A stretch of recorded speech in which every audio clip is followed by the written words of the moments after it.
जब पति रोता है ना तो पत्नी बेचारी उसे सीने से लगा लेती है, पर जब वही बेचारी पत्नी रोती है ना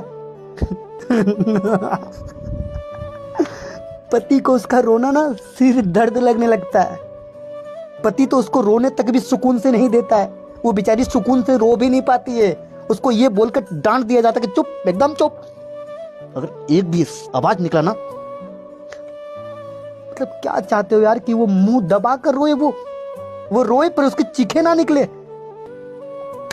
बस यार, अरे कम से कम गले से नहीं लगा सकते हो ना, तो कम से कम उसको सुकून से तो रोने दो ना बेचारी को।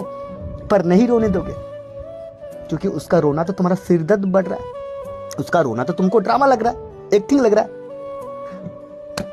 बस यार, थोड़े से कम ना थोड़ा सा उसका दर्द समझो, थोड़ा सा उसका दर्द समझो यार।